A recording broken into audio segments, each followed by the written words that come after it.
La palabra con nosotras, con nosotros. Una reflexión de la palabra cotidiana en diálogo con el acontecer de la comunidad.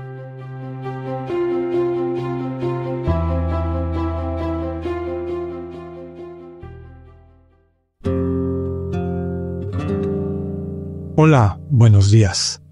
Bienvenidas, bienvenidos a la palabra con nosotras, con nosotros.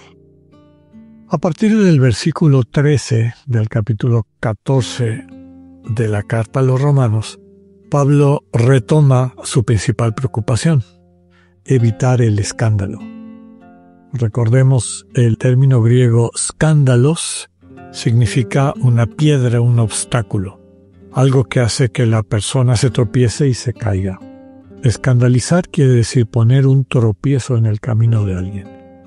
Y Pablo, su preocupación es que, digamos, el entusiasmo, por llamarlo de alguna manera, de quienes han descubierto y se alegran de que en Cristo y en esta vida nueva que han recibido de Él, pues las prácticas y esta especie de convenciones culturales o hasta religiosas de su entorno, pues ya no les significan nada y por lo tanto no las siguen.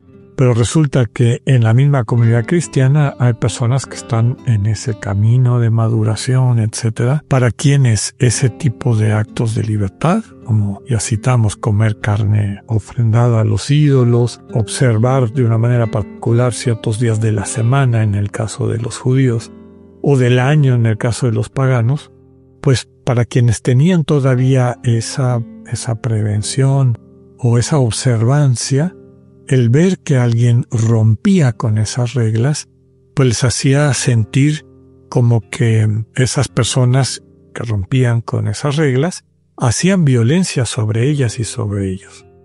Y eso desde luego se percibe o puede poner en entredicho la capacidad cristiana de poder amar y servir a los demás. Se vería como una falta de cuidado. No solo se vería, se viviría como una falta de delicadeza, de atención. Y Pablo subraya, debemos tratarnos con delicadeza mutuamente. Entonces tengan cuidado ustedes que sienten y viven esta libertad, que no por ejercitar su libertad hieran la sensibilidad del corazón de sus hermanos en la comunidad. Quien vive de acuerdo al amor, a la manera de Cristo, que murió por nosotros, entregó la vida por nosotros, siendo todavía pecadores, con cuánta razón quien sigue a un Señor que da este ejemplo, pues debe de tener mucho cuidado en la relación que tiene con las personas que lo rodeen para no violentarlas, para no violentarles su conciencia, como ya hemos comentado. Vamos a leer el resto de este capítulo 14, los versículos del 13 al 23, para terminar con esta argumentación de Pablo. Nos dice el texto: dejemos de juzgarnos mutuamente. Procuren más bien no provocar el tropiezo o la caída del hermano. Por la enseñanza del Señor Jesús lo sé y estoy convencido de ello. Nada es impuro en sí. Solamente lo es para quien lo considera impuro. Pero si lo que tú comes hace sufrir a tu hermano, ya no obras de acuerdo con el amor. No destruyas por lo que comes a uno por quien Cristo murió. No den lugar a que se hable mal de la libertad que ustedes tienen.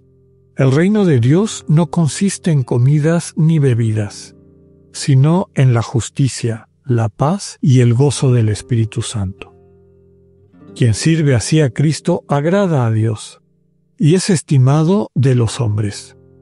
Por tanto, busquemos lo que fomenta la paz mutua y es constructivo. Por un alimento no destruyas la obra de Dios. Todo es puro, pero es malo comer algo que provoque la caída de otro. Lo mejor es abstenerse de carne, de vino o de cualquier cosa que provoque la caída del hermano. Guarda para ti delante de Dios tu propia convicción. Feliz quien elige sin sentirse culpable, pero quien come dudando es culpable porque no obra de acuerdo con lo que cree.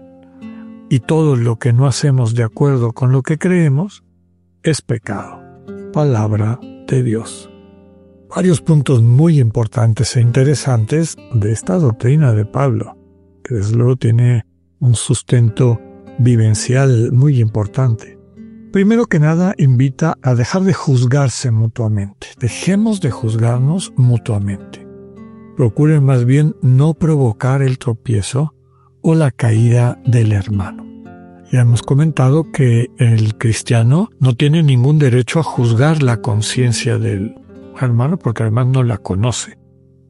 Sí podemos juzgar los actos de los hermanos, sobre todo cuando contradicen los valores del Evangelio, pero aquí el valor fundamental es el amor y por lo tanto la solidaridad, digamos la compasión y misericordia por quien más lo necesita, en este caso, el que tiene una conciencia más débil.